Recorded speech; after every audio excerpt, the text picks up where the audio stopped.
After the death of Grammy-nominated producer Tay Keith. He was found dead by police yesterday. Jordan James shares more on how he's being remembered now. There is a producer tag that has played in the ears of billions of people. You have heard it on the radio, in the club, through someone's car window at a red light. It drops, the bass kicks in, and your body reacts before your brain can even process what just happened.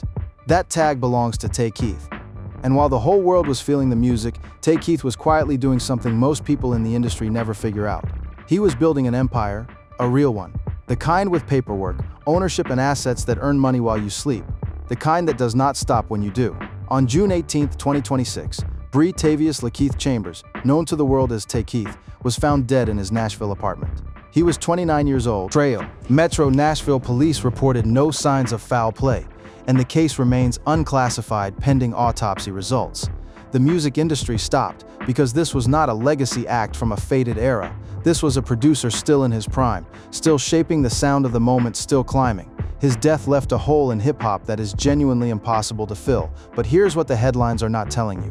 What Tay Keith left behind is not just a legacy, it is a machine. A carefully constructed financial system built on ownership, publishing rights, and investment decisions that will keep generating wealth for his family, long after the grief has settled.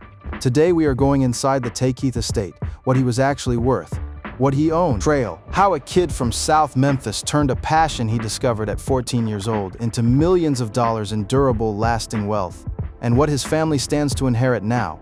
This is the real story, and it is bigger than the beats to understand what Tay Keith built.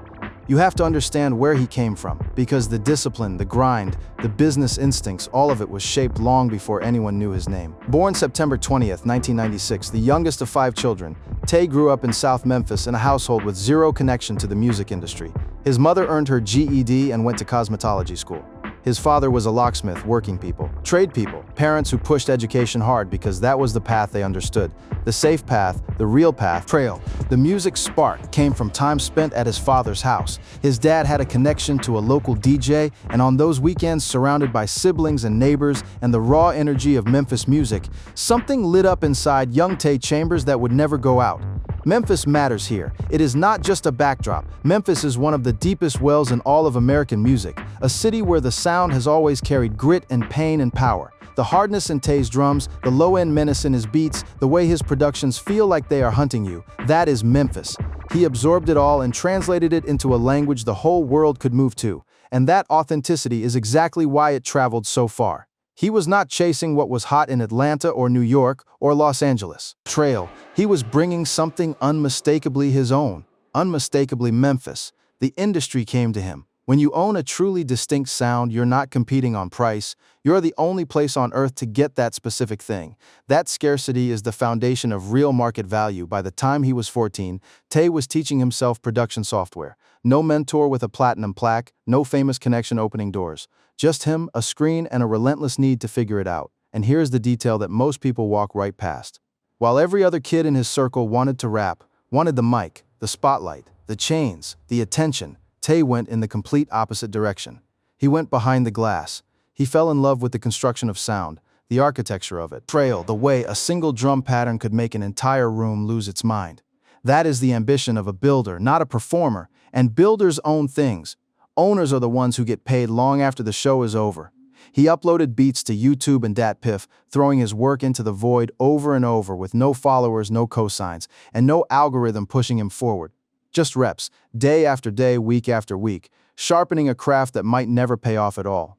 Most people quit somewhere in that stretch. Tay did not fold. He kept stacking, kept refining, kept getting sharper in the dark when nobody was watching. His parents had drilled education into him so deeply that even as he was grinding in the studio, Tay enrolled at Middle Tennessee State University and studied media management. Trail.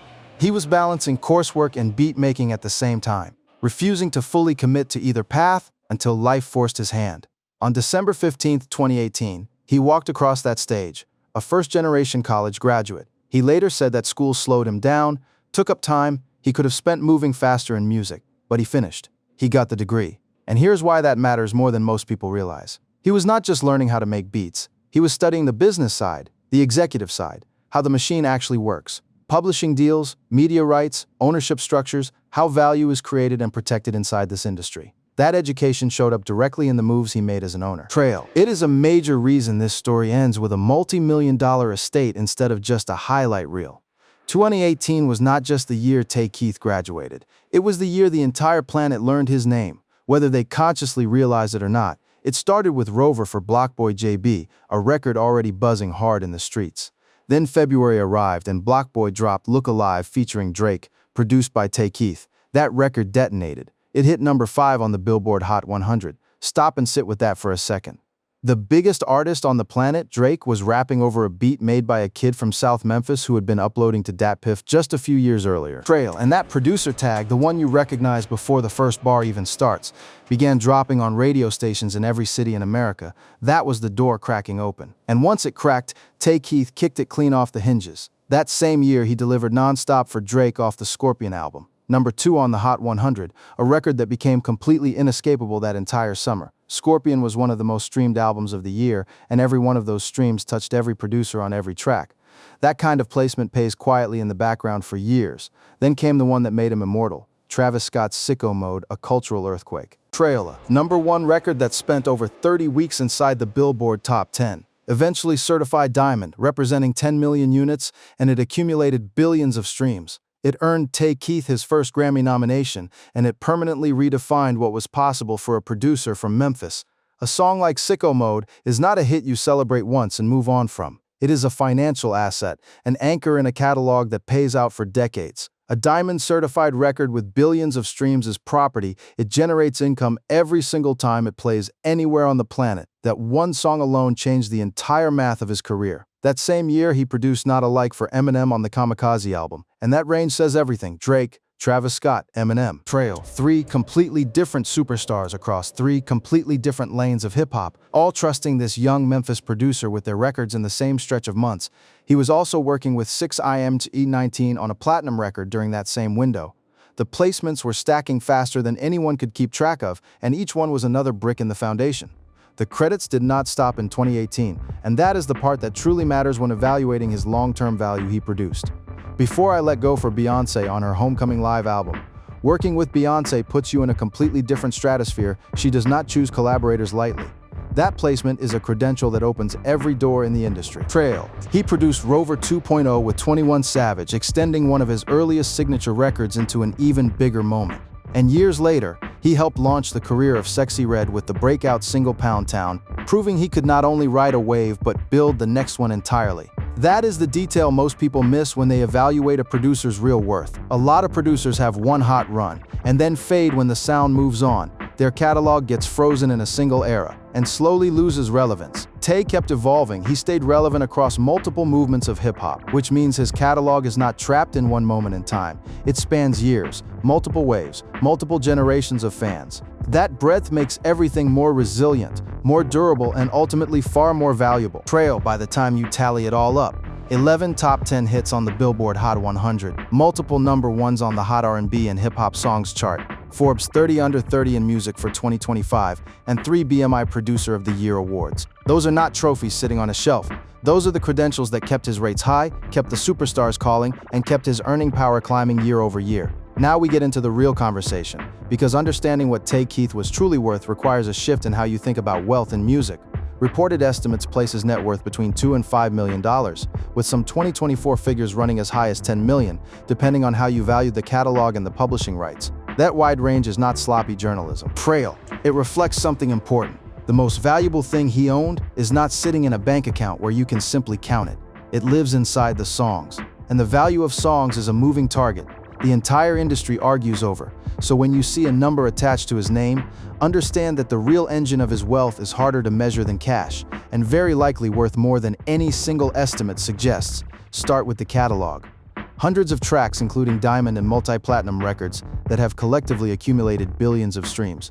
Sicko Mode alone has earned billions of plays, and every one of those plays sends a fraction of revenue back to the people who own pieces of that record. Trail. As a producer of his stature, he earned from 3 different layers on every major placement. The upfront production fee, premium rates for someone working at his level, producer points, a negotiated percentage of the record's ongoing earnings, so he keeps getting paid as it streams over time, and publishing and songwriting royalties, because when you create the musical composition, You own a piece of the song itself, not just one recording of it.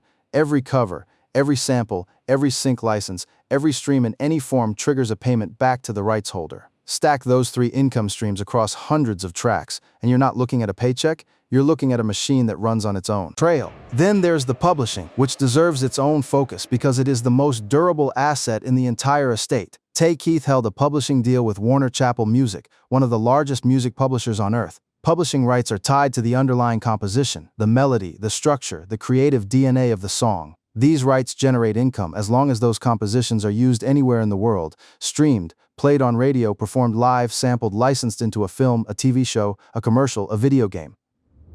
Publishing income does not evaporate when a song falls off the charts. A record from 2018 is still earning publishing money in 2026, and it will keep earning long past that. Trail. This is the quiet, compounding part of the estate that most fans never think about, but it is exactly the kind of asset that builds true generational wealth. In 2018, that same breakout year, Tay and his manager Cambrian Strong founded Dramatized Music Group, his own company. This is one of the smartest moves in the entire story, and it connects directly back to that media management degree. A producer who only takes work for hire is essentially a very well-paid employee of the industry, no matter how famous he becomes. But a producer who builds a company becomes an owner inside the industry. Dramatized was a vehicle for signing talent, developing artists, controlling masters, and building equity that exists independently of Tay's own production work. Trail. The company holds its own value, and all of it becomes part of the larger estate. It is a multiplier on everything else he built. On top of that, reporting indicates Tay put money into real estate and stocks early in his career. That matters because plenty of people who come into sudden wealth blow it on depreciating flash, the cars, the jewelry, the lifestyle that looks like wealth but actually drains it. Real estate appreciates, stocks compound. Moving money into appreciating assets early is exactly how you convert a hot streak into a foundation that outlasts the hot streak. That mindset in a 20-something at the peak of fame is rare. Trail stack. It all together, the catalog, the Warner Chappell Publishing, Dramatized Music Group, the real estate, the investments, and you start to see why his true worth very likely runs higher than any single number suggests, because most of this estate is not liquid, it is ownership. It is assets that produce income on their own, independent of whether Tay was in the studio working. When a producer passes, the catalog does not disappear. The ownership of those songs, the publishing rights, the producer points, all of it becomes part of the estate and transfers to his heirs. Picture what that means in practice. Every future stream of Sicko Mode, every play of Look Alive, every spin of Nonstop, every Time Before I Let Go gets played somewhere in the world. Trail. Every sync placement when one of his beats lands in a film or a commercial or a show that keeps generating revenue. And music copyright does not expire next year or the year after that, or even within the family's lifetime. We are talking about a stream of earnings that can outlive everyone currently mourning him, potentially supporting his family for a very, very long time. That is what generational wealth in music actually looks like in practice. It is not the cars in the driveway, it is not the jewelry around the neck, it is the ownership. The pieces of paper that say you hold a slice of a song the whole world keeps playing forever. That paper is what turns a tragedy into a foundation. Tay Keith built the quieter kind of wealth. Trail, the producer behind the glass, not the artist out front under the spotlight, and there is real strategic genius in that position. Even if it gets far less attention, the artist's earning power often depends on staying famous, touring constantly, feeding the machine without stopping. The moment they slow down, the money can slow with them, but the producer's catalog does not care who is trending this week. The songs keep streaming regardless, the royalties keep landing regardless, and a catalog built on proven evergreen hits, records that get rediscovered by every new wave of listeners, can actually grow more valuable over time. As catalog buyers in recent years have been paying serious premiums for exactly this kind of durable, income-producing asset. Trail. This kid from South Memphis, whose parents worked trades and pushed him through college, figured out young what most people twice his age never grasp. The real win in music is ownership. He did not just make hits and cash checks, he positioned himself to own pieces of the hits. He built a company instead of just collecting a salary. He invested in things that appreciate instead of things that depreciate. He used what he learned earning that media management degree and applied it directly to his own career, building a system where his work would keep working long after he stepped away from the board. Most artists, even very successful ones, never build that. They earn big, spend big, and have surprisingly little to show for it when the hits eventually stop coming. Tay built the opposite. Trailless system, engineered to keep producing value on its own, with or without him in the room. The real question worth sitting with is this: How many talented creators are out there right now making something incredible but giving away the ownership, signing away long-term value for a short-term check that feels good today and means nothing in 10 years? Take Keith's story as a blueprint and a warning at the same time. Build the work, yes, pour everything into the craft, but own the work too, because that is what turns a career into a legacy.